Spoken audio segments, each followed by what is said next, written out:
I think it's that time again, guys. I think it's that time for Late Night Omen.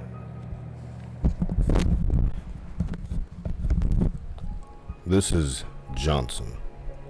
Not two Johnsons.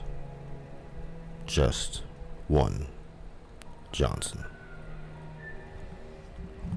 Tonight's tale of terror and despair is brought to you by, well, it's brought to you by Omen. Be ready for a tale like no other.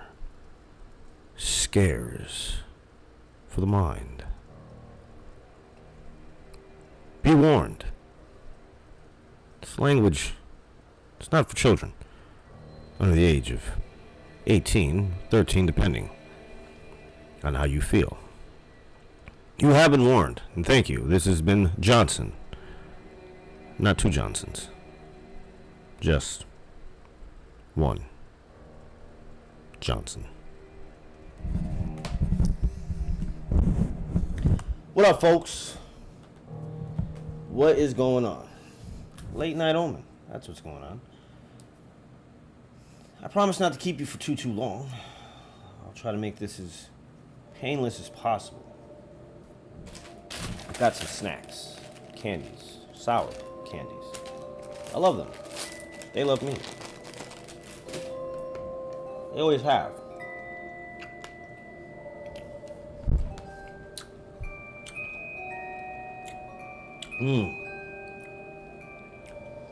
Got some Spanish food. I heat it up. Give me a second. Go get it.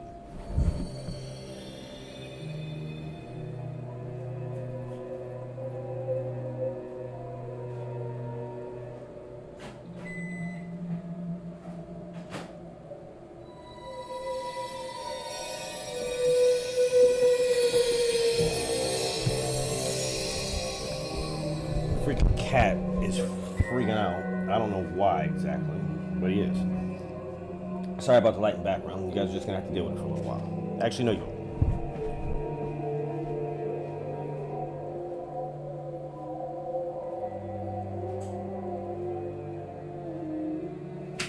There we go. Much better.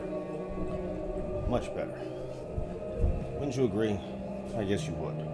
Maybe you wouldn't. Maybe you're wondering, when is he gonna go ahead and tell the story? It's kind of interesting how the light is undulating. I don't know why. It wasn't before.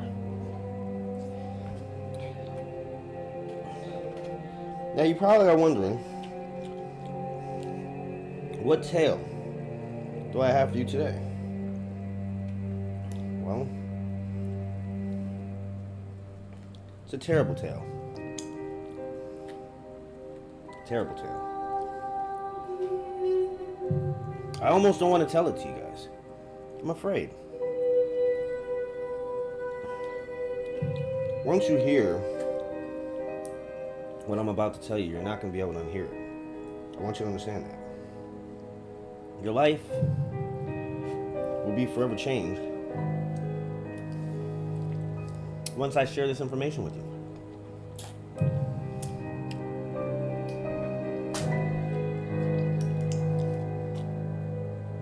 You may be fearful.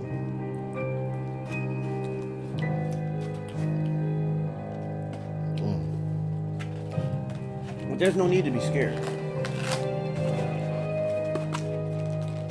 I mean, we're all gonna die one day anyway, right? So what? If your death is meaningless,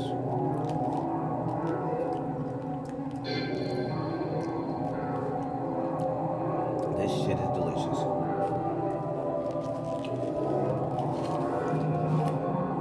I'd offer you guys some, but guess what? I don't have enough to share.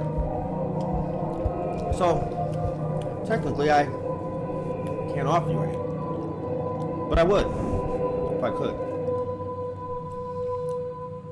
Now let's get started. It's about 20 years ago. 20 years ago. I remember. I was 23. I was walking home. Dark, cold night. I remember it specifically because it was extra cold. At least, it was to me. Walking home from a friend's house. I said, you know what? I'm gonna cut through the cemetery. I only have to walk all the way around in this area by myself. Take the long way. It's pointless. Cut right through the cemetery. Be safer. No, they're dead people. What are they gonna do? Right? Well, as I was walking, before it was too late, I noticed 3 men had entered the cemetery behind me. Immediately, my spider sense started tingling.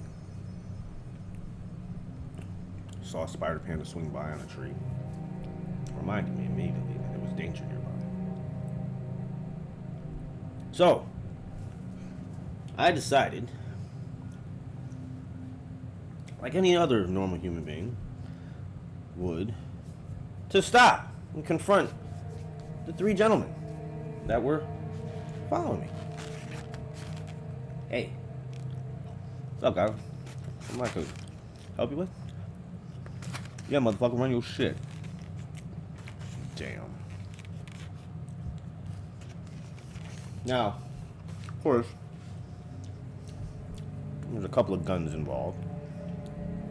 You know, the normal threat, run your shit, empty your pockets, blah, blah, blah, blah, blah.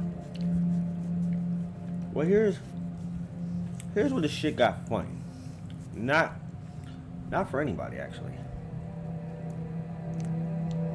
During the robbery, I had a couple of bags of weed in my pocket, maybe $10, nothing major, some change, lighter, pack of cigarettes. My house keys.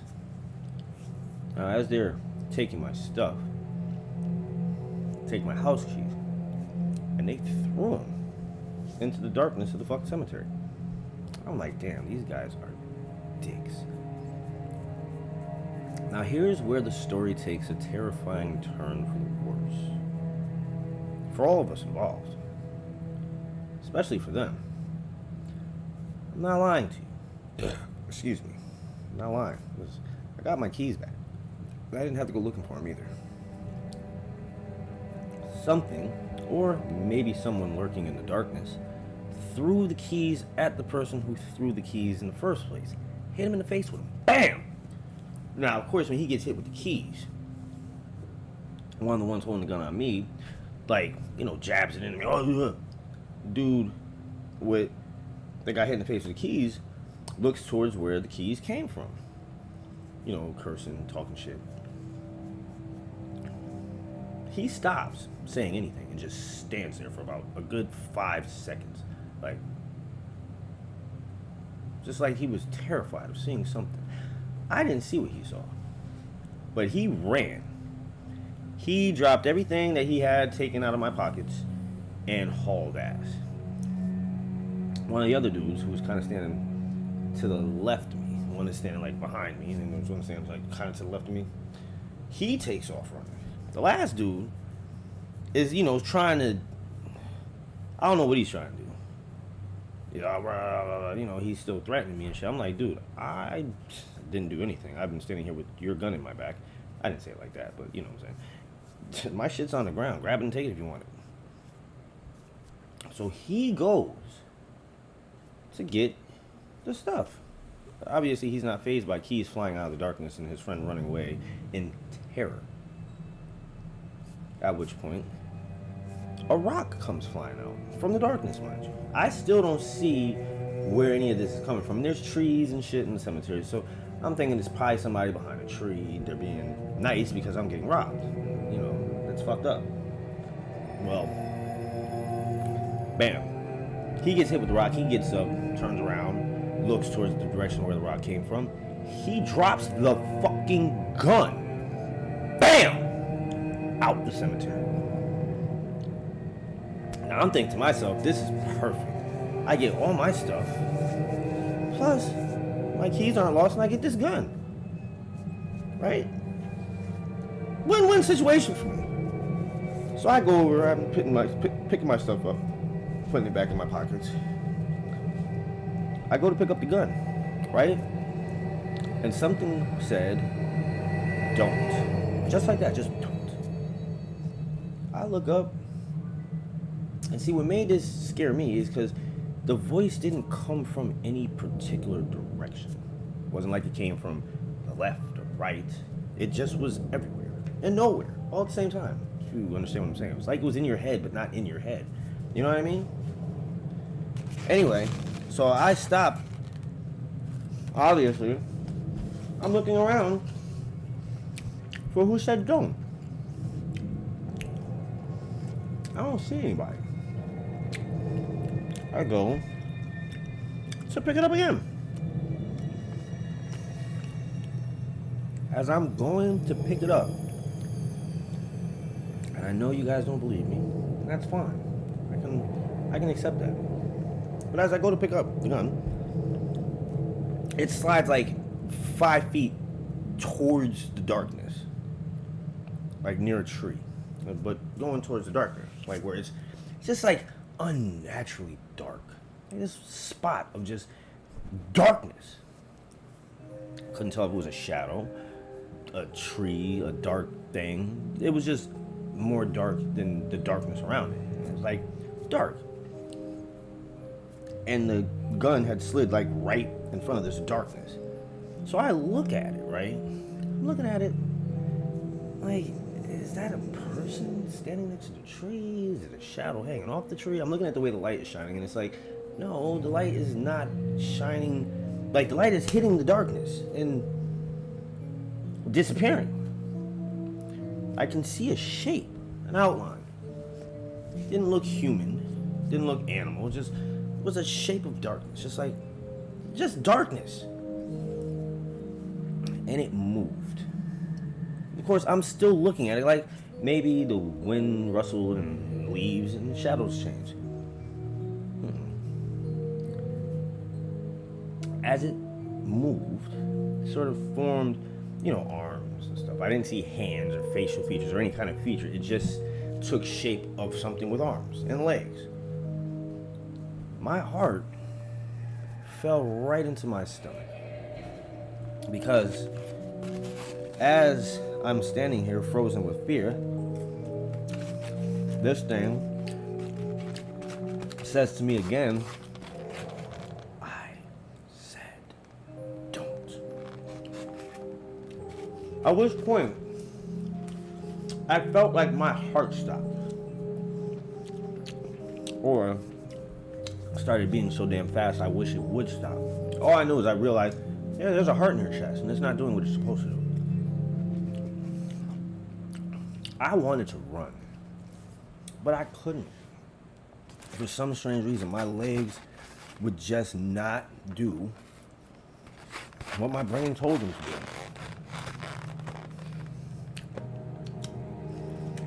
Now, as I'm looking at this shape, I'm starting to notice things. And the thing that I noticed is what started to strike fear into me even more. This thing that was once just a dark mass had now taken the shape of something humanoid by appearance. Oh wow. A shadow with a shape. Big fucking deal. Okay. That would be not a big deal. If it was on the fucking ground being cast by something, but this darkness casted a shadow. A shadow which did not obey the laws of light physics. It wasn't being cast in the direction from which the light was coming. The shadow of itself was stretching on the ground longer and longer, and it was coming right towards me. I still couldn't move. I wanted to move. I was really trying to turn and run, but I couldn't do it.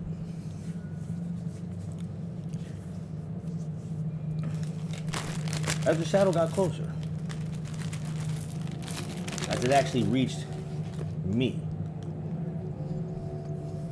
everything went dark. Everything around me. I could see nothing.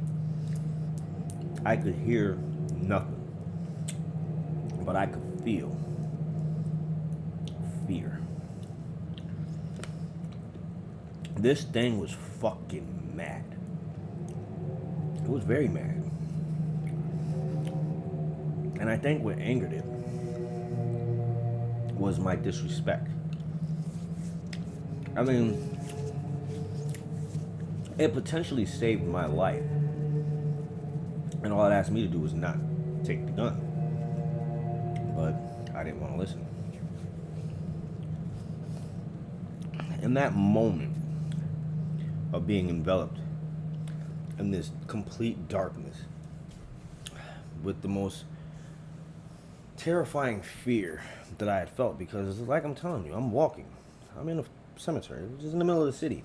So it's not like there's not other people around. But in this moment,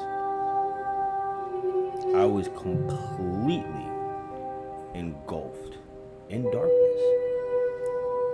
Darkness you could feel. Like, if I stuck my tongue out, if I was able to open my fucking mouth, I'd probably have tasted it. It was thick and it was oppressive. And immediately, I felt pain. But not pain like physical pain. I felt like the pain of loss. Like if you lost someone really close to you, or a child, or just your favorite pet. It was that kind of pain. I felt it as if I had lost somebody. I started to cry. And when I started to cry, I heard the voice say one last thing before the darkness just disappeared. So did the gun. It said, heed the warnings that come from the dark. That was it. Didn't say it like I just said it, more whispered it in a raspy, like I said, a round but nowhere sound. And then like I said, after that, everything went back to normal. It was gone, the gun was gone. Now you're probably thinking, I bet you ran your ass out that fucking cemetery right after that, didn't you? No. See, after that, I felt safe. I'd been warned. I was told what, or shown, or forced to feel, I guess, what could happen if I don't heed the warnings from the dark.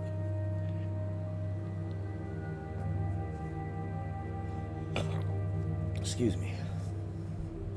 Let me get a little more comfortable here, if you don't mind. It's kind of hot. And I might lay down.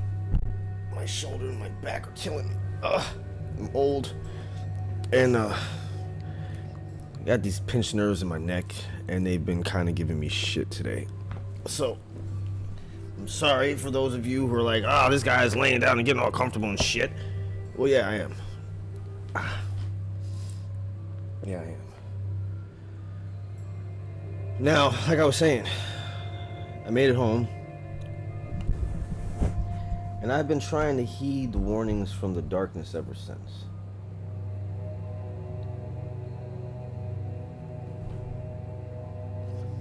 Some spirits, I believe, can see things before they happen, or at least the possibilities of things that could happen. You know, I mean, they're in cemeteries. They've had to have talked to thousands of other spirits, or maybe even helped guide thousands of other spirits who were lost to what that spirit saved me from. I'm telling you, there's not ever a time I've walked into a cemetery where I've not had some type of an experience. I don't know if it's because my mind is more sensitive to paranormal energy and shit, or maybe just because I know they exist. I know they exist. I don't care what anybody else says, and if that's the case, then I'm crazy, and maybe somebody should lock me up in a mental institution and leave me there.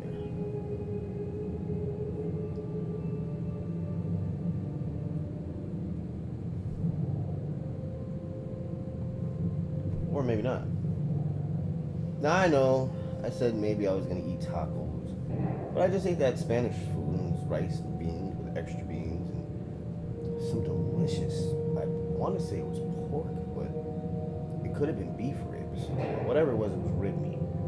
Oh, so delicious. Oh, so delicious. But back to the ghost story stuff. Now, that was the second time I had been in the cemetery. But that time wasn't because I was actually visiting the cemetery. It was simply because I was cutting through it. Now,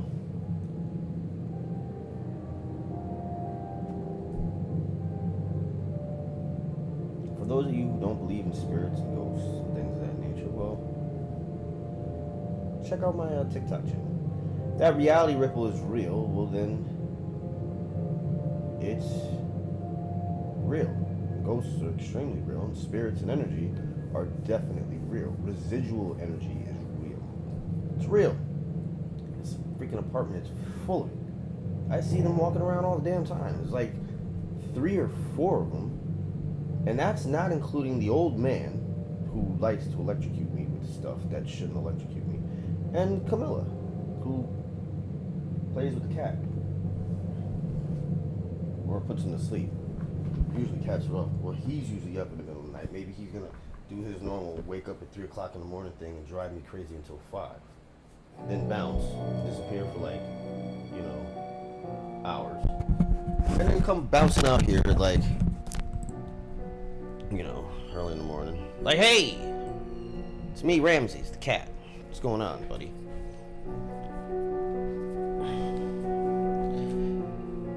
Now that I've told you a true tale of terror, one that really did happen to me, shared experience, well, let's use these last 6 minutes of this half-hour show to talk about something not necessarily real, but could be. What if cats are really aliens from another planet sent here to gather information? I mean, let's think about it. They'd be the perfect information gatherers. They're smart and they're dicks.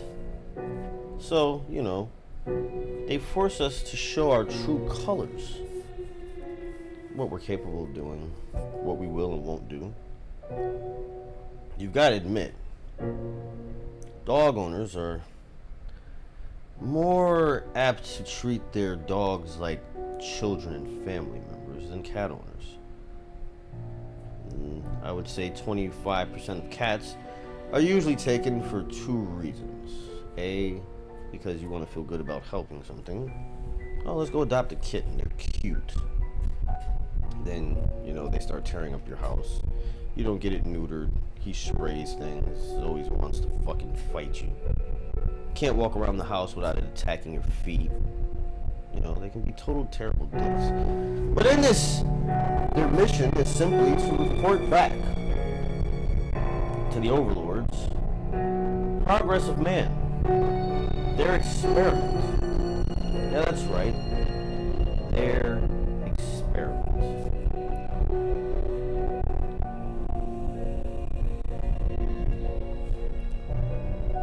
I had a conversation with a nice young man today. Told me a little bit about some ghosts and alien activity he's been noticing up in Canada. Yeah, that's right. Canada. I know people all over the place. They tell me interesting stories and tales. So I'll briefly share with you what I learned from Mr. Jesse. We're not alone, folks.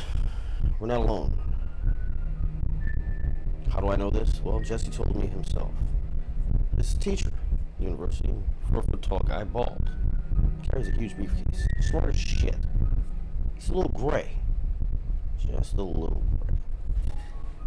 And Jesse told me this man is able to control the class like no other teacher before him.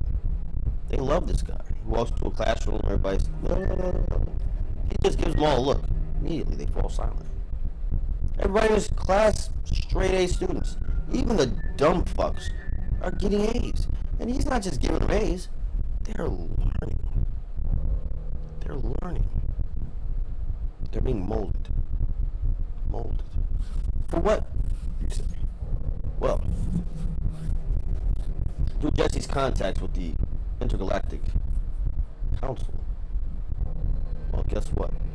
We've learned their mission. Their mission is world peace, actually, folks. Believe it or not, they don't want to destroy us all. They're actually trying to protect us from ourselves. Therein, you're saying to yourself, well, why would they create something that has issues? They didn't create us.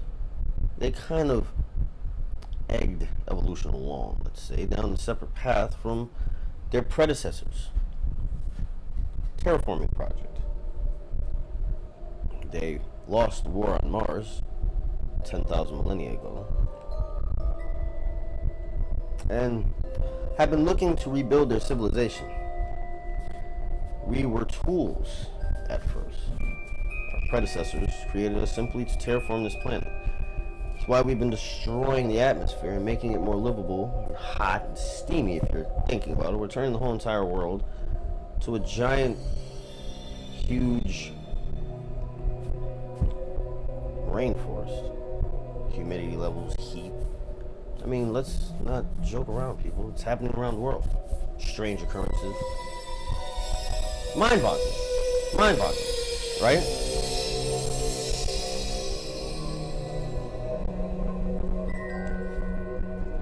The type of mind-boggling science stuff that leaves most laymen's feeling retarded, so therefore they don't seek any more information. I don't care.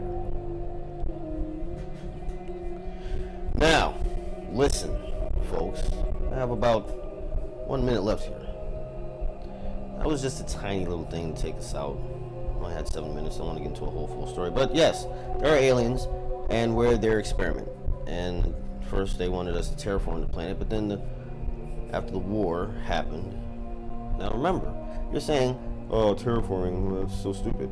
Terraforming is a very slow process. You cannot terraform something in a few years. It takes millennia to do it naturally. And we are the natural terraforming tool. But after the war, those who won the war decided humans deserved a chance at autonomy. They backed off. Some of them returned to the laboratories and things deep within the ocean. Others went back to their home planets. Yes, there's many more than what we think is here. It's not just one race of aliens. There's several. But there is one race of aliens that control, or a council of them that control this planet's future. Right now, well, if you wonder why they're starting to congregate around military bases everywhere, they're trying to stop the next nuclear war. See, we think that mutually assured destruction is we mutually assure the destruction of each other. This is what we thought it meant. But that's not what it means, folks. It means if we ever press that fucking button, they'll wipe out our life or the lives of the military installations here. So that's why they're hovering around more military installations around the world. They're watching. I mean, let's think about it. They can fly through space, probably have interdimensional portal travel, which means I'm pretty sure they can detect nukes. I mean, we as human beings can detect nukes, so I'm sure they can. Now, it would be cool if they could just figure out a way to turn the nukes off or make the chemicals or elements inert so that they don't react and cause, nuclear explosions. But it's not about the actual fallout, which is the concern. No. See, there is a force that most people do not realize is just as important to our life as the air we breathe, the water we drink, and the food we eat. And that's called the EMF, electromagnetic field. Now, this electromagnetic field is responsible for a number of things. Protecting us from gamma rays, solar bursts, sunbursts, cosmic radiation, all types of things.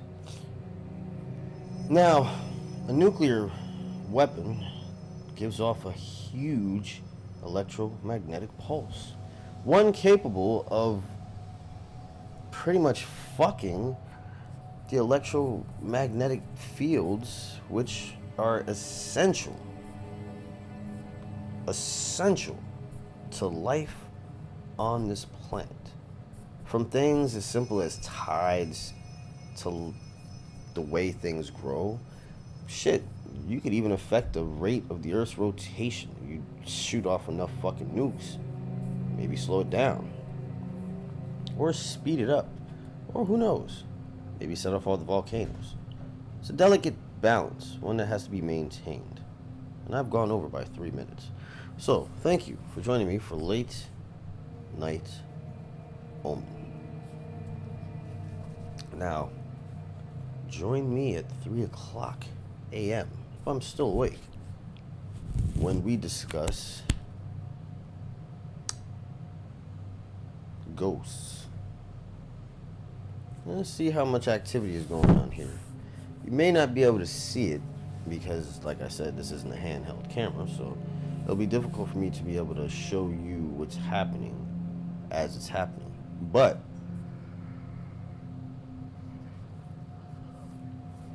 I will be using my ghost hunting devices, I should say, EMF detector. Maybe I'll do the spirit box thing, or the little thing where it says random words, and let's see if we can find out if those tools, A, are real, B, show me anything interesting. Now, of course, with the EMF detector, I will show you that it's a real one by putting it near something like my microphone, which will make it pop off because electromagnetic detectors. But an electromagnetic field should not ping above, let's say, a 1 unless there's something giving off electromagnetism. So we already know some of the areas of this room that I've seen this happen. So I'm gonna do a check. And let's see if what's being shown to me on the TikTok reality ripple is actually happening in reality, or if it's just bullshit. And if it is bullshit, then their freaking filter is busted, because then it's just popping off on anything. But If it's real and it's doing exactly what it's doing, then like I said, there's a whole lot of residual energy right here. I'm pretty much laying in it. Maybe it's why I felt so comfortable here lately. I don't know. Anyway, thank you guys for joining me for Late Night Omen. If you're up tonight, 3 o'clock in the morning, you want to talk ghosts, or do a little ghost hunting right here in this apartment, join me at 3 a.m., the witching hour, for Paranormal Omen.